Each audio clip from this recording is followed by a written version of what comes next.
welcome back to episode 70 of Tall Boy Radio. 70 episodes. Can you believe we've got that far in? And 70 episodes, and this is probably the dumbest idea that we've come up for a podcast yet. But before we do that, we're going to introduce the guys and introduce what they're drinking, as we do every single week. But by way of a change, we're all drinking the same thing this week. Who wants to go first? Go on, Andy. Yeah, howdy. We're all drinking water tonight. No, we're on the old Double Trouble Beer Club. Don't know if that's focusing on that, but yeah, Double Trouble Beer Club. Beer, quite like it. On the last few bottles, I don't know about you guys, but yeah, I've nearly drank it all. We've not even started yet. And obviously out of a TBR glass. It's not been dishwashed yet. I'm similar as well, guys. I'm obviously out of a slightly different TBR merch, but the normal TBR. And yeah, I'm drinking the Double Trouble Beer Club beer, and that one is empty, but I do have one more, which is the last one left. So yeah, nice. Enjoyable. Yeah, nice. Well, funnily enough, as we just said, I also am drinking the Double Trouble Pale Ale, or Ali Pale Ale. I don't know. I should sound a little bit like Ali Palace as you say it, but I still can't pronounce it right.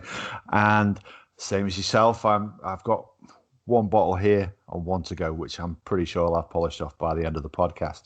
So, the Beer Club, really interesting idea and great addition to their business.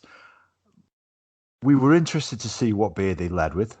I'm intrigued to know what beer comes second as well, because I'm nosy. But let's look at this one first. I spoke to David earlier in the week, and I think by the time the second beer drops, hopefully we can get a brewery tour organised. If not, Davey's going to come on and talk about the beer and talk about the journey he's been on. But I did say for him what we would do at the start of this episode is talk about his beer club a little bit and give his beer a little bit of a review. So who wants to go first talking about it? Gaza? Oh, sorry, go on, Andy. No, go on, Andy. You dive in, mate. The subscription model's like working for everything at the minute, where it's TV like Netflix and, well, I shouldn't say their name because they're not paying us, but companies like that, subscription based. And I think like Beer Club is obviously a nice thing. Instead of like, ordering every couple of months or whatever, you order it and you get it and you don't have to think about it. So it's a nice little surprise coming at your door. And yeah, decent drop. No, I was I said I'd subscribe, and you never really know sort of what you're going to get.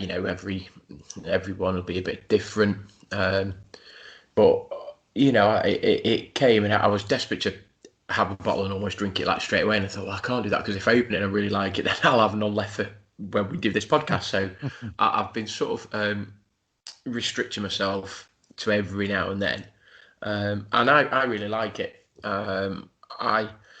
It's not too heavy, and I know, Andy, you're probably more into the slightly heavier sort of beers and stuff, and I know you're not a massive pale ale fan. You prefer slightly, slightly different sort of types of drinks, but I really enjoy it. It's fruity enough that you can tell it's there, but it's not. I find it's not overpowering. I could quite happily drink that. If I went into a boozer and it was on tap or whatever, I could quite happily drink that, and it would be, nice drop. Really positive. I obviously like the branding. I like the bottle. I like the colour. It's nice and golden and stuff. So nice and positive for me. Love the sort of flavour. As I say, it is fruity, it's citrusy, but it's not. I find it's not overpowering. So yeah, I quite enjoyed it. That's it. It's got those Citra and Aurora hops in it, and those anything you see with those Citra hops, and you do get that citrus taste in there, and it has like a hint of lime and grapefruit that you can just sort of pick up. But like I says, it's really subtle. It's really refreshing. Some pale ales I've had in the past, and I must admit I do like bitter ales, but I don't like a bitter pale ale, that's got too many IBUs in it. this is a nice, light, refreshing beer, isn't it? I actually think, bear in mind, they only made, was it 501 bottles of each that they're doing? 501, yeah. Yeah, you could smash a few of these down, couldn't you? Yeah, and it's 4.5%, so it's not it's not too strong. I would suggest it's a standard sort of strength ale. Obviously, you could go down, try to produce something that's more sort of 7.5%, 8%, 9.5% or whatever. Obviously, we've drunk a couple of them on the podcast and stuff. So, I like it. It's a refreshing drink. It's a drink. I could happily order more. And I'm not saying that they are going to produce that again, but I could happily order some more of them and I'd drink it. It wouldn't. It's not one that I picked and went, not a massive fan, but I'll drink it because I bought it, sort of thing. I genuinely quite like it. It'd be good to drink in the summer if we ever get a bit of sun. Yeah, it'd be nice and refreshing, wouldn't it? Yeah, it is. It's a good. You're right. It is a good summertime beer. Like I say, 4.5%. So you can enjoy it in the hot sunshine without worrying about getting too mullered on it. But like Gaz says there, though, like I said, the 8-9% beers, which are the ones that we do enjoy as well. But that in a 500ml bottle would be lethal. Like this is 2.25 units in that now. You stick a 9% beer in there, you're talking 4.5 units in a bottle. You got 6 of those. If you really enjoy smashing those down, you could be in a world of trouble. Yeah, you're gonna feel it, aren't you? Yeah, but don't let that put you off, Dave. If you want to do a good strong one, Well, to be fair, before you do that, if you want 3 guys that are more than happy just to taste test the 8.5% one or whatever you're going to do, Dave, then that's fine. Sling a couple of bottles our way and we'll taste test for you. That's not a problem. Might get a bit slurry at the end of the podcast, but it's all right. We've done that before. There's a couple of podcasts. It was in Drunken Ramblings back in the day, 1 and 2, whatever it was. Yeah. That one got messy towards the end. There are a few left if people are interested. I mean, when this podcast goes out in a couple of weeks' time, it might be the case that they could have sold out, but I would get in contact just in case because it is a really good beer. You don't want to be missing out on. $19.99 for 6 bottles. And there's a little bit of postage and packaging involved there as well on top of that. However, have you seen he did his little road trip, Dave? Did a road trip out delivering the beer to people, and some of those people not exactly just round the corner from him in Scotland. He took his, I think he was at London. He got his all way down to London and via Barnsley and Leeds and a few other places. I mean, it would be great to. I mean, I'm hoping that. When we go to Edinburgh and stuff, obviously I'm hoping that we get to sort of, I say, meet them and have a couple of beers with them, and maybe if God willing we sort of have a game of darts and we have a good a good sort of crack with them. But it would be nice to get them to relatively local tours, maybe try and get them into one of the local sort of pubs, show off some of their products and let's have a game of beer. Let's try and promote Double Trouble and. Let's have a decent night out of it at the same time, if you know what I mean. So that'd be decent. He did say, actually, when he does his next road trip, Stoke will be on that map somewhere. So he'll, so that would be good. Give him a game of darts while he's on the road on the way down there. Send him on with his tail between his legs. Send him on, absolutely. Send him on with a stunning victory for Gaz and Beans, and a stunning defeat for Scott and Dave or whatever. Yeah, that's it. Go on, off you go. Well, I need. I know I say this every time, but I need to get practicing. I haven't played anywhere near enough. I'm not practicing at the moment. Dude, every time you post, you're in 180. You say, I don't know how often you bloody play, but every time you post, it's a 180. This is the thing. If I have some time away, my first darts, they fly so nice. And then I start overthinking it. Yeah. And they start going wild and 26s start coming. But yeah, it starts off, like it's like I've never been away. Oh yeah, 26. Yeah, it really is. I've been away. Yeah. Yeah. When that stray dart hits Gaz in the head, you're like, start out in your garden. It's the only way I'm going to beat him. It's the only way I'm going to beat you, Andy. He always beats me. The dart comes over the wall. It's like, what the? Oh yeah, I'll play darts. So, like I said, we've got something a little bit random this week in terms of the podcast. But before we do, we've got a bit of a call to arms. we always ask for feedback, and people always say, really enjoying it, love it. The likes of Kanye West tweeting us all the time, DMing us. He won't leave us alone, that lad, telling us how much he loves the podcast. But what we want is, we want you to tell us what it is that we should be doing. We want to hear something different, don't we? Yeah, I mean, look, it's great that and the feedback that we get from our listeners and stuff, but we want to. We don't want to just do the things that we think you want to listen to. We want to do the things that we know you want to listen to. And in order for us to do that, we do need some feedback from you guys. We need some, a heads up. What is it? Is there anybody out there that thinks, you know what, I'd love if they did an episode on this, or I'd love to see what their take on this would be, or their take on that would be. And there's a couple of people that have made some suggestions, and thank you to those people. I know it's a bit of an individual shout out, but Dale, obviously, who listens, Dale's given us a sort of a couple of ideas for a couple of podcasts moving forward that we're going to explore and we potentially could do. So, we try to do podcasts that we think will be popular and we think people might enjoy listening to. But yeah, it would be nice to think, right, we're now doing a podcast that somebody specifically has said they want to listen to, and therefore we know that, that's something that our listeners want. So genuine feedback would be appreciative and all that. Any sort of thoughts moving forward, yeah, give us a shout out, let us know. Yeah. And not just on episode titles as well. We want to hear about structure, about format, regular features and things like that. And as a bit of a sweetener, we're going to throw in a little treat for the best bit of feedback. And the best bit of feedback doesn't need to be positive. It could be, dude, this is absolutely awful. This is what you need to be doing. And if that's right, then that's great. We'd love to hear it. But I've ordered something today, and I shared it on our WhatsApp group, and it turned up. Look at that exciting little box there. Now, this isn't all for you, no, because inside here there are 12 little gems. But I'm only going to give one of them away because the beer that we're drinking now, that ain't the only beer that we've got to review coming up, guys, because we've got the TBR beer that I've had a box delivered. Can you see that if you're watching on YouTube? That's brilliant.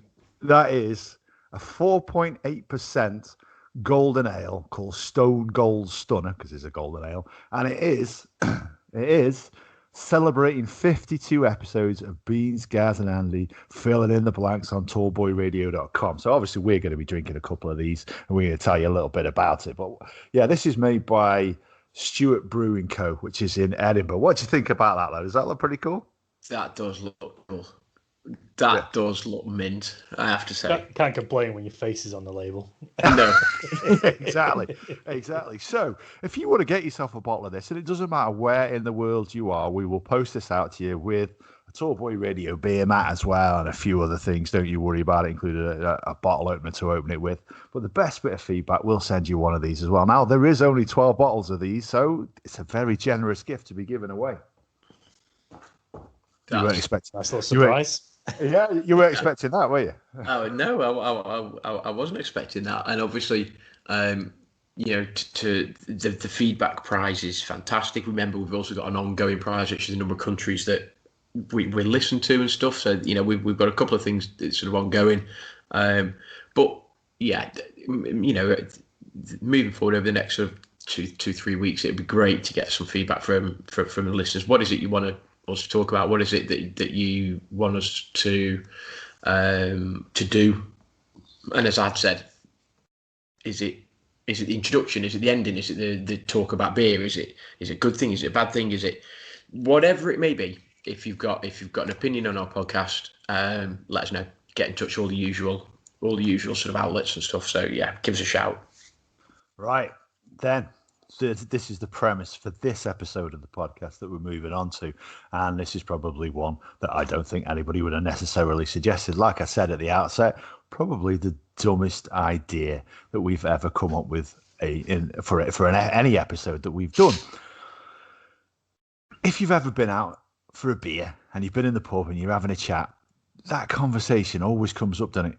Who would win in a fight between two people, yeah, two random celebrities. So that is the premise for this podcast, but it doesn't end there because obviously we take things to the nth degree. I genuinely believe this will be the standout game at Christmas 2021. So you've got your pack of cards with the celebrities that everybody gets dealt 6, and then they get 2 wild cards as well. And that wild card could be a game changer that once you've decided the outcome of that fight, you throw in a wild card to try and turn it your way. So the way it's going to work is we'll each take turns to pick 2 people from our different pack. And then we'll make the case as to why we think our guy would win in a fight. Now, the guy who's picking, he is the one who has the ultimate say on it. But, because we're talking about conflict, but this is the nice part of it. As Gaz said at the start when we were discussing it, pre-recording, we're lovers. We're not fighters. So we settle this via the art of conversation. And we're going to share that with you on this podcast. So we are auditioning, and bear in mind we've not tested out this could be an absolutely lousy episode because we don't know whether this is going to work or not, but we're going to try for you now. Come at me, bro, the game. So who wants to pick first and see how diabolical this is going to turn out to be? I'm dying to go first on this, so I'm going to ask for Adam's number 3 and Andy's number 1. Interesting. Right. So, interesting. Go on then, Adam. What I should tell you as well, listeners, that we've gone for people who are good at fighting, an intermediate level, and the novice. So I'll let you decide now whether where this chap fits. Edward Michael Grills, better known to the world as Bear Grylls. Yeah, Bear Grylls. He's an intermediate guy, surely. Go on then, Andy. Was he your number 1? Who have you gone for? Luis Suarez. Oh, this is an interesting one. Oh, this is an interesting one. Go on then, Andy. Why would Bear Grylls beat Luis Suarez in a fight then? Well, Bear Grylls, OBE, to give him his official title, he was in the SAS. He specialised in the SAS in unarmed combat. So he not only is he a survival specialist, but he is a specialist in unarmed combat as well. And he also has the honorary rank of Lieutenant Colonel in the Royal Marines. And wait for it, is a 2nd Dan black belt in Shotokan Karate. So you might think he's an intermediate fighter. I had him as one of my stronger characters down here. So given the fact that the dude can clearly handle himself, he is a Christian, so I don't think he'll necessarily stick to those Christian values when faced with the feisty Suarez and his biting technique, which I imagine he will employ. I think he could keep him at arm's length and deal with him quite well. Andy? I don't know how I can compete with that with a football player who bites people, who could be an Olympic diver. This is true.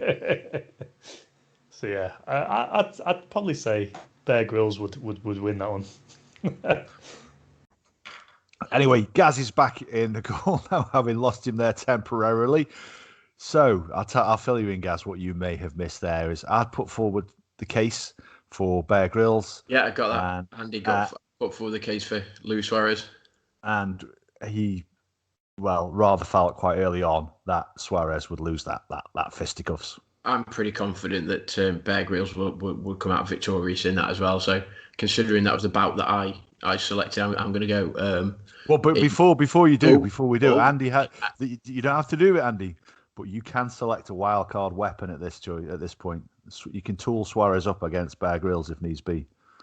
No, they won't help. There you go. Grylls is gone. Yeah. Okay. So with the absence of any wild card weapon, I'm going to award the victory to Mr. Grylls. So shall I pick now then? Yeah, that's cool.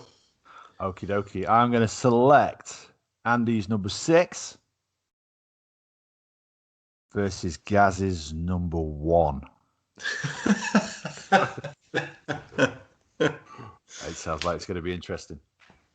Go on, Andy. Is your number 6? Mr. Bean. Well, that's cool because my number 1 is Vladimir Putin. Oh. See, this is another one. I'd actually Putin like rides horses topless. How can you compete with that? You see, I think Putin. I know perhaps his physical stature isn't necessarily what you would expect from somebody that's pretty nails, but I reckon Putin's excuse my French, a nasty bastard. I reckon he in the dark arts. Let's just say that. I reckon he's got a couple of tricks up his sleeve that would probably see off and put it like this: if he can't, I reckon he knows a couple of people that probably can do the job for him. So yeah, I'll be pretty confident if you'd chosen anybody other than perhaps Mr. Bean. I might be struggling, but I reckon Putin could probably take Mr. Bean. I reckon I'm pretty confident there. Yeah, And he's a martial artist. Well, are you going to put forward the case for Mr. Rowan Atkinson taking down? The thing is, though, as well as Putin, and I don't know, obviously he ice skates quite a lot, so he's obviously pretty dexterous. He's obviously got a good sense of balance. He's obviously got quite a nice sense of sort of spatial awareness and all that. So I reckon he could probably dance around Mr. Bean a little bit and then just deliver that killer blow. So I'm pretty confident Putin's gonna take that bout. Andy, you going to dispute that one? No. I didn't know he was an ice skater, though, dude. How do you know about his ice skating prowess? Yeah, so he's nice. Yeah, so he ice skates. When he was a kid, he played quite a bit of it. And actually, I think there's some footage going around sort of YouTube and stuff. So it popped up on sort of social media and stuff. That it's actually only recently that he's like effectively he played a sort of bit of a. It must be like an all-star game type thing, and obviously none of the opposition were anywhere near him. Can you imagine that? You're the guy that takes out Putin. It's like, 6 months later, you found in a ditch somewhere. Do you know what I mean? Yeah. But there's like, so the puck sort of gets slid into him, and he sort of flicks it, and he scores, sort of thing. So, but I think obviously back in the day when he was a kid and stuff, he was half decent, and he played a bit of ice hockey. So he's obviously handy with the old ice hockey stick as well, so that wasn't one of my wildcard weapons, but yeah, I'm pretty confident I'm going to take that. So Andy, did you want to chuck in a wildcard weapon? Do you want to tool up Bean against Putin?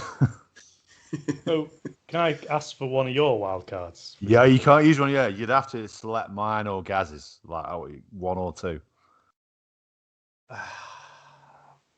No, I think yeah, go wildcard number 1 off you, Ad, please. Wildcard number 1. So we're going to arm. I tell you what, dude, this is interesting now. This could be a tide turner because we're going to arm Rowan Atkinson, Mr. Beam, against Putin with an aggressive pit bull terrier. One of those ones you see with the shirtless boys around, in the rougher parts of towns. Yeah, okay. That's the tide turner. That evens it up a little bit. That does actually, to be fair.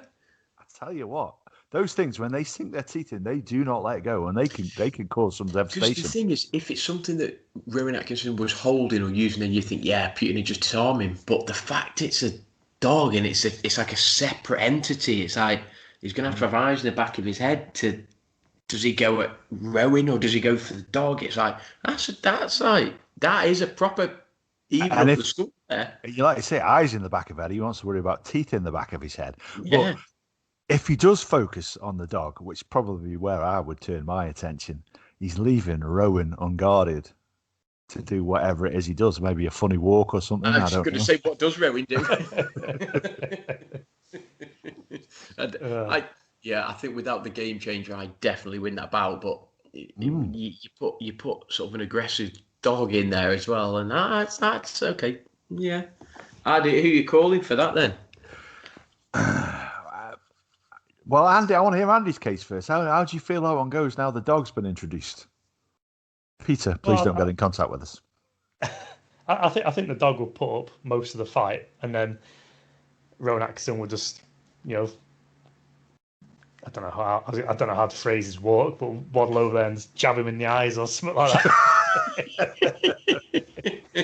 if you watch Mr. Bean, he's quite a bit of an arsehole, really. Some of the shenanigans he gets up to. I was watching it the other day, and it's like there's one bit where he always competes against that blue three-wheeler, innit? And there's like this guy who's about to reverse into a spot, and he just rags his little Mini into it, gets out, and just like puts his fingers up and walks off. It's like, yeah, okay. Yeah. Wow. I think he'll fight dirty, Rowan Atkinson. Like. To be fair, though, I think he's going up against the king of dirty tactics in Putin. So it's true. I just think on this one, without the weapon, undoubtedly Putin. It's an early victory, but I just think the introduction of the dog might just turn the tide. I'd be interested to hear from our listeners as to whether they think Rowan Atkinson and a pit bull could take down Putin. Yeah, and obviously, yes, we want some listener feedback, and if any of you want to drop comments or make comments about any of the bouts that we're discussing tonight, and whether we can actually make our fantasy become reality. Hey, you've got bloody YouTubers fighting world champion boxers, so you never know, do you? This is true. You never know. The world's gone mad. So, to be fair. Yeah, I sort of get with an aggressive pit bull that might just turn the tide somewhat. So I might have to accept the gracious defeat in that bout. Unfortunately. Quality. Go on then, Andy. It's your turn to select. So number 4 of both of you. Oh, okay. I have gone number 4, Al Pacino. Al Pacino. That's it. How do you rank him then as a fighter? Is he? He was a middle of the road one. Middle of the road. Okay. He was a middle of the road one. I think he could pretty much kick Putin's ass. So I've discarded him. So he's a middle of the road one. He's a in between. Okay. Well, my number 4 from my come at me bro 4 card is Gordon Hill. Do you know Gordon Hill? No. Go on. If I give you his AKA, the Wheelstone Raider. No, I know you are. Yeah. I'm not even joking, dude. Al Pacino kicks his ass every day of the week. However, he's feisty, that guy. He is feisty. He's aggressive. And interestingly enough, when I was doing my little bit of research for this, even for this, believe it or not, listeners, I've done a bit of research. That isn't the only video of him causing a bit of aggro online. Did you know that? The Wheelstone I didn't know. Obviously, everybody knows the Wilson Raider video, but... Yeah. Well, that video, which was filmed at White Hawk FC in Brighton, he was back there a couple of years later and actually got into it with a couple of the security guards. Obviously, I guess he'd had a bit of lip and probably a little bit of beer. And there's video footage of him getting escorted from the grounds by their security. And not only that, there's video footage of him as well, tangling with bouncers outside of Wetherspoons. So the guy's got previous. So... he wouldn't be afraid of Pacino. That's for sure. I'm sure he wouldn't be. The thing is with him, didn't he go through a phase where I'm sure there were like groups of like lads that went like stag do's, and he'd basically like hire himself out and he'd be like, I'm on a stag do with the Wheelstone Raider, and they'd have t-shirts, and literally they would pay for him to go on the stag do with them.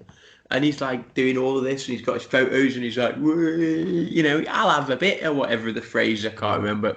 Do you want some? That's what he's. Was it? Do you want some? I'll give it, yeah. Yeah, that's it. Yeah. And literally, but you get groups of lads paying for this guy just to go on a stag do with him. You're like, what? What's all that about? Well, these people who find themselves on the internet, they can make a little bit of money out of it, And let's give this guy some credit. From what I understand, he's given most of his money, if not all, to Great Ormond Street Hospital and a few other charities. Yeah. And he's actually donated and raised over £500,000. Yeah, it's not going to win him any fights here today against Pacino, but we have to say fair play to that. Yeah, I mean, Al Pacino is. I mean, you just have to look at a couple of the characters that he's played, and I think he. I think he can pretty much handle himself. As I say, he falls into my middle bracket. I would be relatively confident about putting Al Pacino up against a Wilston Raider, if I'm honest. I just think Al Pacino's. I think he's been around the block a few too many times for him. I think he's got, he's got a bit of the gangster sort of nasty streak in him. So I think I'm gonna claim victory on that one. I don't know. Well, there is Al Pacino when he Raging Bull. He was in one of them, and apparently was that De Niro, wasn't it? Robert De Niro, that was, I think. Yeah. Al Pacino's done. Scarface and stuff. To be fair, you could have, you could have gone, De Niro, Pacino sort of thing. But I think just Al Pacino's just a bit like I just think he's got a little bit of a switch that when it goes, I just think, I wouldn't necessarily want to be anywhere near him if that happens. You say that, but I asked the question: does he, or does he just play? Is he a very good actor who plays a character who can do that? Gordon Hill, the Wheelstone Raider, well, we know he does. We know he doesn't shy away from fisticuffs. I suppose there is that. Willing. I suppose you could say Al Pacino does play lots and lots and lots of characters that are frightening, but is he, or is it just the characters he plays? Not sure, dude. One final factor: the Wheelstone Raider in his everyday life is a builder. So underneath that rather questionable Wheelstone shirt, and I apologise if you are a Wheelstone fan listening to this, they're you know what I mean. He's probably, I'm not going to say he's ripped. I'm not going to fool anybody, but he's one of those skinny guys that are freakishly strong. I suspect he's probably not, but I need to make some form of an argument. I mean, they would be slightly different weight classes. Like the Wheelstone Raider would possibly strawweight or lightweight, and maybe he's 5'2", so he's probably. He's probably the lower weight division. He's probably a weight or two lower than Pacino. So go on, Andy. I'll let you decide this one then. Well, I wasn't sure on who is properly, but now you said 5'2", I'm thinking he's lost. I'm happy with that. To be fair, I'll take that, having lost the first bout. Due to the introduction of a weapon. Well, we might just see a weapon now, because I'm going to select Andy's wild card number 2. Ooh, a knuckle duster. Ooh. Interesting. You see, I still think my guy takes it. I think he can. Whether the Wheelstone Raider can wield a knuckle duster effectively or not, I don't. Lovely wordmanship. I don't know. I'm still going to take that. I'm going to claim that, dude. I'm pretty sure. I think if he sticks one on him, if he bangs one around his cranium, can he throw it hard enough, even with a knuckle duster, to? I don't know. He likes to tangle. He likes to tangle. I just think maybe. Yeah, I just think maybe he could ring his bell. But we'll leave this one. We'll leave this one to Andy to decide. I still just hear 5'2". Yes, Andy, I like your thinking, kid. I like your thinking. Come at me, bro.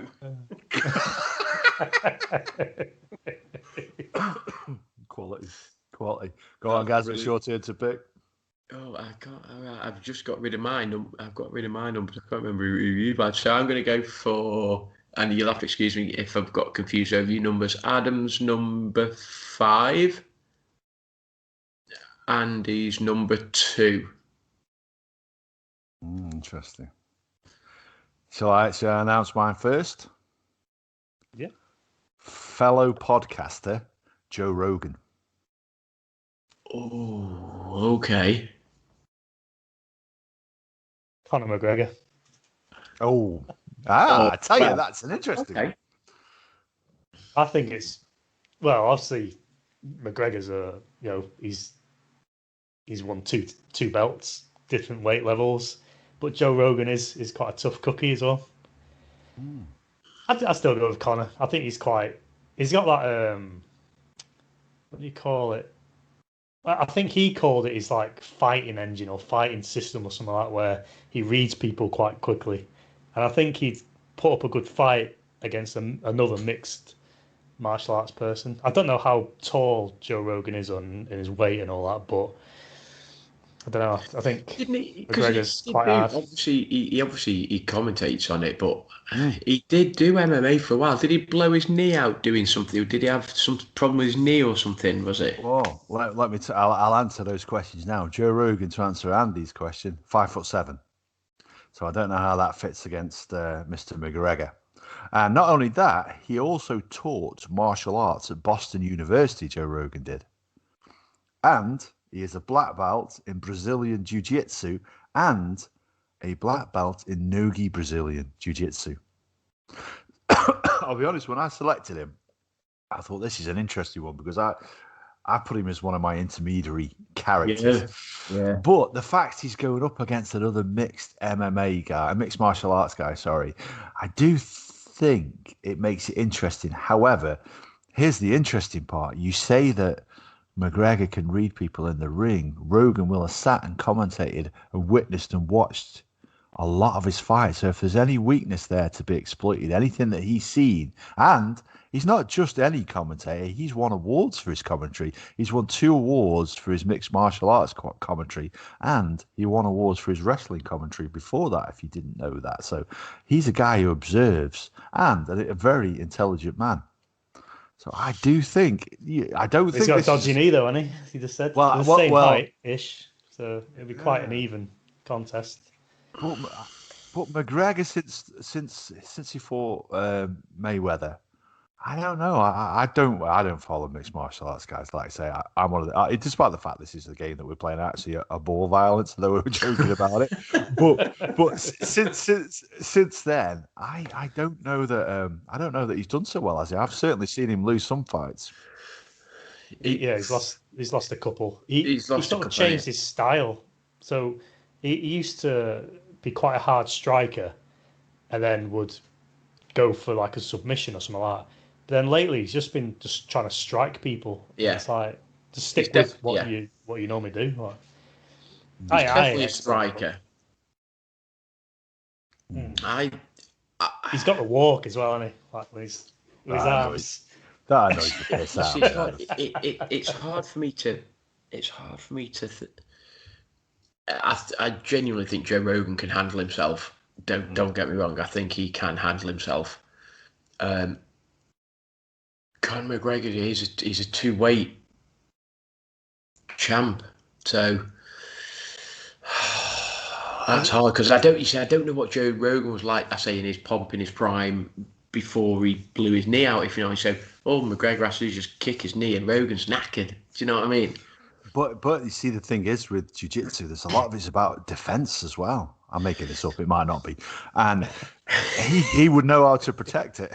He wasn't, and McGregor isn't the best. Hasn't got the best ground game, and I don't know where. And I don't know this. I don't know whether McGregor is he Brazilian Jiu-Jitsu? Is he a black belt? I don't know what he is. So maybe Joe Rogan might have a bit of an advantage there. It's a bit tight. I'm probably just going to lean towards McGregor. Probably just because he's probably a bit more current. I suspect he might be a slightly quicker hand speed, slightly quicker sort of attack. So yeah, I'm going to go McGregor, I think, for that one. I don't know whether or not. Does anyone want to throw in any wild cards in there? Just for that. I mean, I'm not going to say about. I've already called a wild card, but I think it's just being because he's more active as well. He's got more experience. I mean, don't get me wrong. I think it is. It could be a close one if they're both in the prime. It would be an interesting fight, but I think it's just with McGregor doing more fights. That's what I think just because I've never really seen footage or never really seen Joe Rogan fight. I know he has, and I know he's obviously a massive mixed martial artist fan, and I know he's he's done his sort of his belts and stuff, but without really seeing him in the ring or the octagon or whatever it is, I just McGregor, just fractionally, I think. Sorry, dude. No, I see where you're coming from, and I get the argument, but that's why it's time to throw in another wild card. So I'm going to go with Gaz's wild card number 1. my wild card number 1 is a Morning Star. Interesting. So for those who are listening, don't know what a Morning Star, it's a stick with a chain with a spike ball on top. I think that's a game changer, personally. 100%. I think that's a game changer. There's no defense against that. Yeah, you are not going to get your arm up and bang, it's going to work anyway. Yeah, that is a game changer, isn't it? Yeah. So the fact that you've claimed that wild card, I'm absolutely going to flip it and say that Rogan actually beats wins that fight and beats McGregor in that one, I'm afraid. And that's the beauty. That's the beauty of the wild card, folks. When you're playing this on Christmas Day, your nana can take down your cousin with one of those. Trust me. It is a stick with a chain with a spike ball on the end of it, and you get it by one of them, and you know about it. Outstanding weapon of choice. Right? Is it my turn? Is it my turn to pick? It could be your turn. Yeah. What numbers you got left, Andy? 3, 4, and 5. 3, 4, and 5. Gaza? I've got 2, 3, 5, and 6. Right, let's go. I think you two, guys. Is it you two? Yeah, because I've done one extra one compared to you two. Oh yeah, I've got 4 left, so it must be. Is it? It's you next. Yeah, go for it. Yeah, well, I've only got 3 left. Yeah, I've got 4 left. This is so. It will sort itself out. Listen, this is probably. I've had Al Pacino and Vladimir Putin have been the 2 that I've taken so far. So this is the joy of product testing. So was it me to pick next, or who's next? Yeah, it is. I think it is. Yeah, it is. So I'm going to request some 3-on-3 action. I've both picked the 3s out. Okay, my number 3 is a glorious Everton footballer. Glorious Duncan Ferguson. Yes, now there's a man who's proficient in fighting. Andy, this is for me is Brock Lesnar. He was a heavyweight UFC champion. Yes, but I tell you what, I'd like to see. I'm not even being funny. Duncan he would give him a good go. I'm telling you. Interesting. He would, but Brock Lesnar, 6'3", 260 odd pounds, fighting. Probably 280. 6'3", 6'4". So the height isn't an issue. The fact that Brock Lesnar weighs about 20 stone more than Duncan Ferguson might have something to do with it. He's one of my favourite fighters because he's so athletic. Like, for a guy who's 6'3" and 20 odd stone, he can sprint across that octagon. Like, he's ridiculous. Yeah, he does WWE now, but he does move quite well for a big guy. Was he sort of ex NFL? I don't know whether if he made. Did he make the cut, or was he just a sort of collegiate sort of NFL? I don't think he actually made NFL, did he? In high school, did all that wrestling stuff, like Kurt Angle and all that. I think he did do NFL. Well, I think he did high school football. Yeah. But then I think he did he did wrestling, WWE, went to UFC. I think he might have played for the Vikings for a season or something like that. Right, okay. And then went back into... Well, he got diverticulosis, so he had to stop doing UFC. And that's why he's back in WWE. But, yeah, he did do NFL for a season, I think, or a couple of games. But at least trained them. See and this is the beauty of this, because Andy knows his facts about him, but he's just shared a weakness as to why he had to leave UFC. Well, he had surgery and he's all right now. You see, I'm not being funny. Dunk is just, he's an Everton legend. He's arguably one of the only sort of footballers that I know that has come back from an active stint in prison for headbutting a guy on the pitch. He's also notoriously known for fighting off single-handedly 2 armed robbers that decided stupidly to try to rob his house. I mean, why you would do that, I genuinely don't know.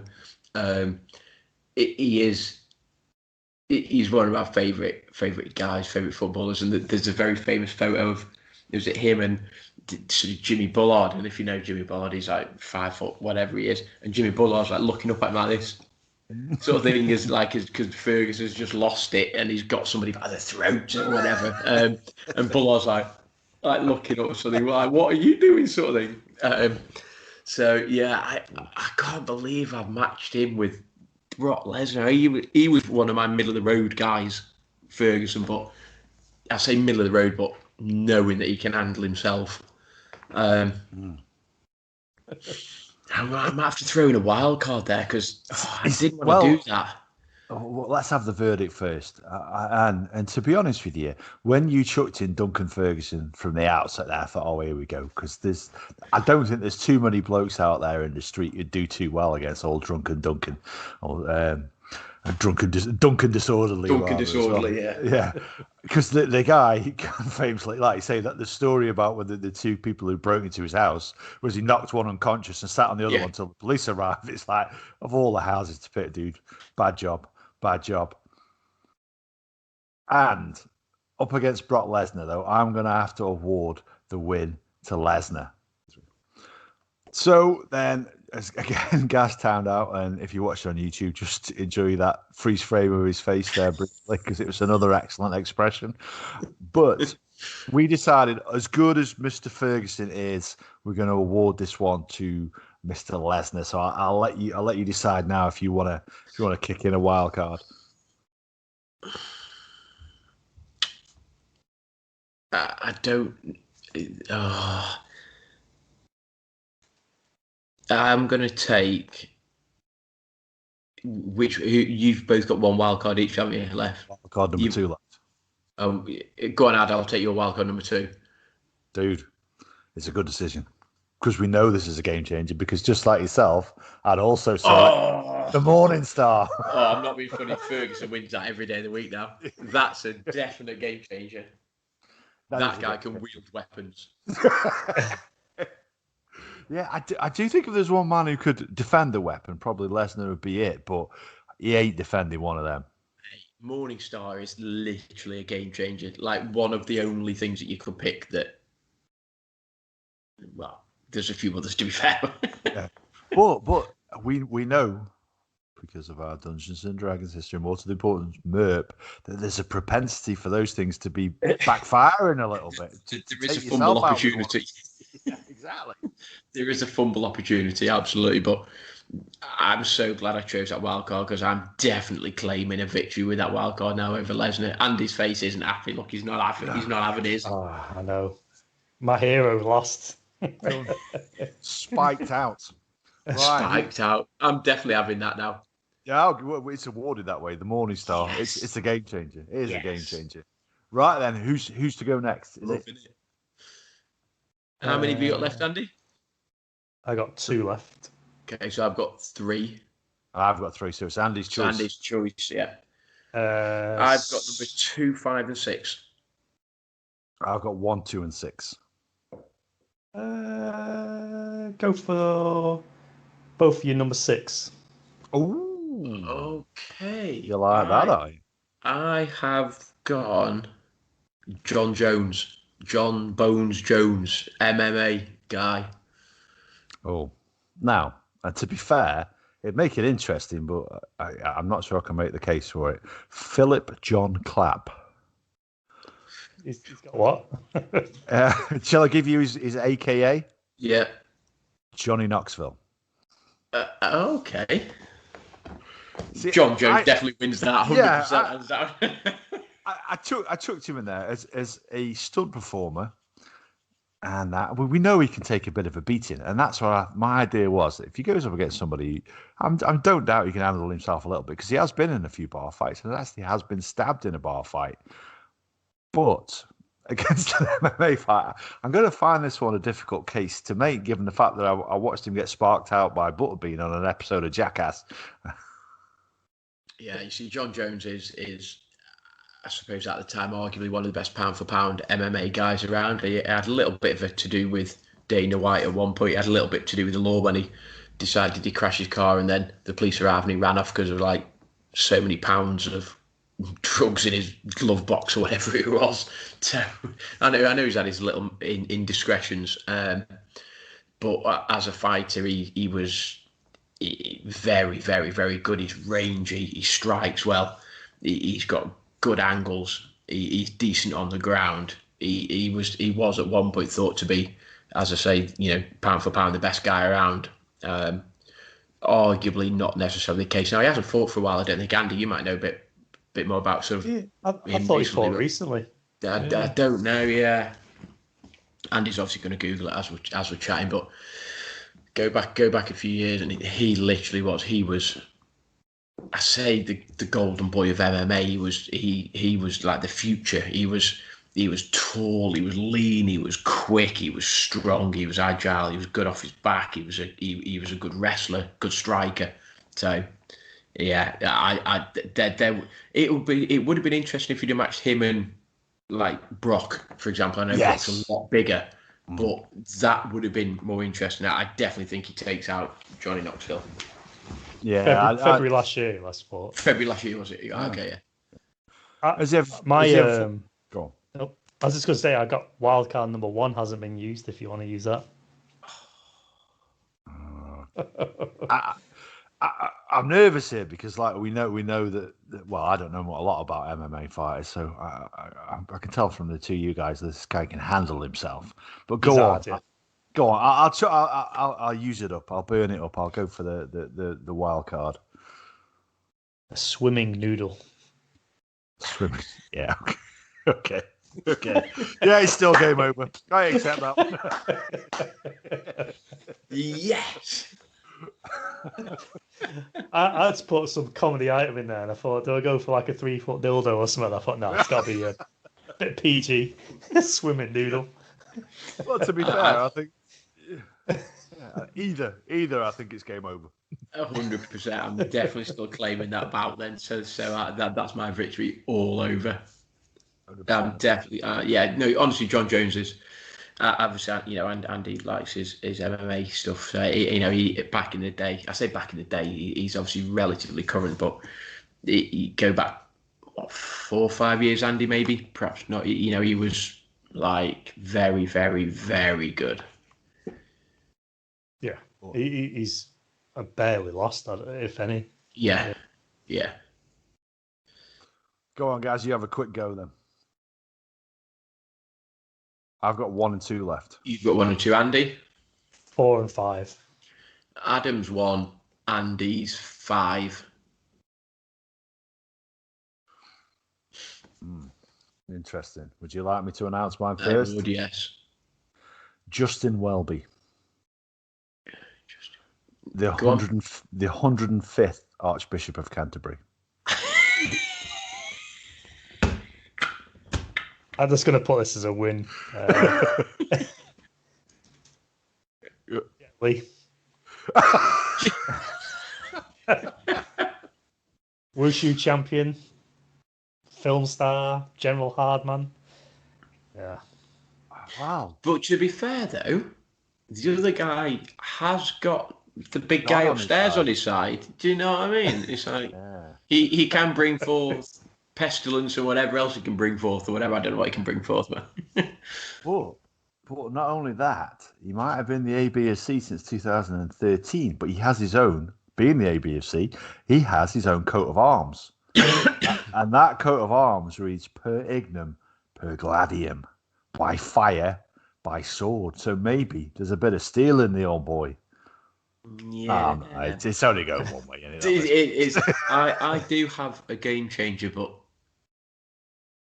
I possibly wouldn't use it without any conversation whatsoever. Andy's having that one, no doubt about that whatsoever. Yeah, just in case you were unsure, that was one of my novice fighters. I've got a novice and a guy that can handle himself. So I've only got 2 left now. So how many have you got left, Andy? Okay, so pick your numbers, Gaza. Who is it? What numbers have you got left? I've got 2 and 5. I'll go with your number 5 against Andy's last one. Okay, my number 5 is Mr. Cassius Clay. Ooh. Mr. Muhammad Ali. Against? This could be quite close. Gary Busey.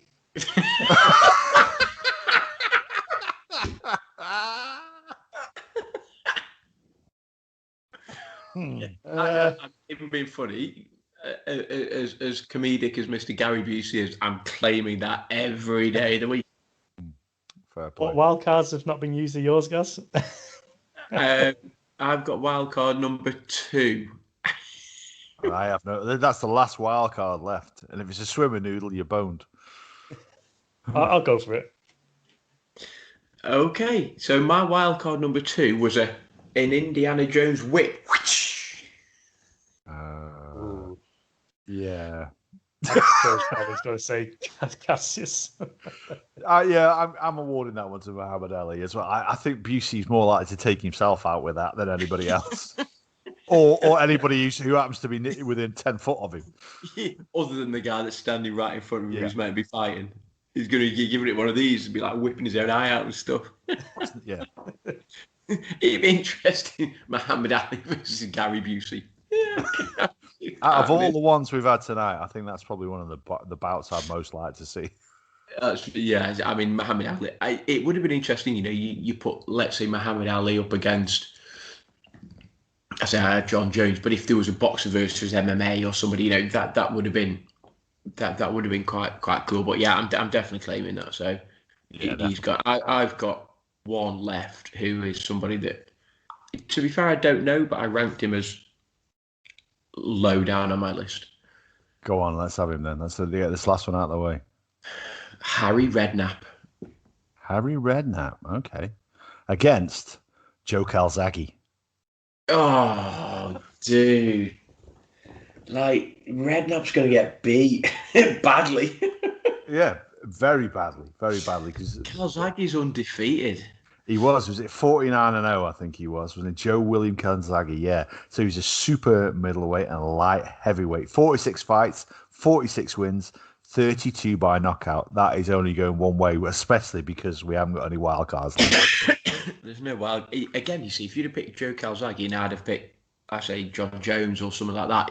That John Jones is a bit taller and stuff, but we haven't really had any one of my MMA versus one of your MMA or your boxer, my boxer sort of thing. So, yeah, I as much as I like good old mangle face, as Jenny calls him, there isn't a lot I can defend Harry Redknapp with there against effectively an undefeated, undisputed world champion.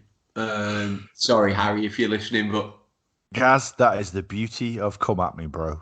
That is the beauty of the game. So yeah, it's an if only kind of game. If only this card would have been drawn. It's like top trumps. Yeah, it's like top trumps. It is absolutely. I definitely think this game's got legs, dude. So Christmas morning, you open up a box that says "Come at me, bro." Don't get me wrong, I've not had it printed or anything yet, but I'm not gonna lie, I've enjoyed this, and I'm thinking about it. I'm thinking about writing to the publishers one last time. Well, you open that up on Christmas morning? You guys would love that, wouldn't you? Do you know what I think? Do you know what you can do? Because I'm just thinking of future proofing. You can have extension packs, you can have singers, you can have actors, you can have sports people, you can have, there's different packs that you can. I'm just thinking the joy on my two daughters' faces Christmas Day morning when they open up Come At Me Bro and they open up the singers pack and they've got Ariana Grande versus Justin Bieber or whatever. And it's just the sheer joy of watching Bieber get his ass kicked. You know what I mean? It'd be just like perfect. That's my perfect Boxing Day, talking about Bieber getting his ass kicked by anybody, Grande or anyone. Just brilliant. But you're right. Okay, so you're going to select one from that box and one from that box, match them up, pick a wild card. You see, I think it's got everything a game needs, dude. I think so. I think it's aggressive. It's got a bit of violence in there, but it's friendly. The whole passive family can get aggressive, involved. isn't it? It's harmless fun. There's no nastiness involved, and I quite like that. I do think it's got legs. I can imagine it as an app as well. Can you imagine it? You know, when you've got like you could add some graphics. You could call it World Star. Come at me, bro. So literally, you click on and you go, and then you go. And then you just see little graphics of these two people going in like really bad 70s graphics and block. And then like two rock'em sock'em robots. I was going to say it should come with a complimentary pack of beer or something like that. Oh, it should be. Hey, well, not just any beer. Not just any beer. Not just any beer. Exactly. Look at that. Absolutely. There's your gift pack. There's your Christmas sorted. Or your lucky family members that are listening, forget lists. That's it. Come at me, bro. Come at me, bro, and a bottle of beer with our faces on it. Yeah, Stone Cold Stunner. Winner, chicken dinner. What more can you ask for? Genuinely, I don't know. And yes, we have been talking about Christmas in June. Well, halfway there. Planning ahead. Exactly. We've got you covered. So that brings us to the end of this rather unusual episode. Go on, Andy, give us your goodbyes, dude. It was an interesting one. When I was writing the list, I was thinking, I don't know how this is going to go, but it was good fun. So I'm sure we'll do another one. No doubt. Gaza? Yeah, same as Andy. It's just a nice sort of light-hearted, fun episode. I was writing my list thinking, I wonder if he gets paired up against him or he gets paired up against somebody. We didn't get any proper heavyweight clashes as such, but it was interesting to see who got paired with the Archbishop of Canterbury and Mr. Bean and all of that sort of thing. So hope your listeners have had a bit of a laugh, and obviously if you disagree with any of the outcomes of the bouts that we've discussed, feel free to get in touch with us. If anyone thinks the Archbishop of Canterbury actually would have won that fight, then get in touch with us and let us know. And you're wrong. yeah. Listen, somebody might have some dirt on Welby. He could have an MMA background. Yeah, to be fair, I don't know whether there'd be many that would pick Joe Rogan over Conor McGregor, but you never know. You don't know, do you? So get in touch with us, let us know. But yeah, had a hoot. Been a good laugh. Really light-hearted. Really enjoyed it. Look forward to the next one. Absolutely, yeah. I've enjoyed this one. It's been a little bit random, but why not? But I'm always going to finish it the way I always finish it. Until next time, when no doubt there'll be plenty more stuff to talk about. Come at me, bro.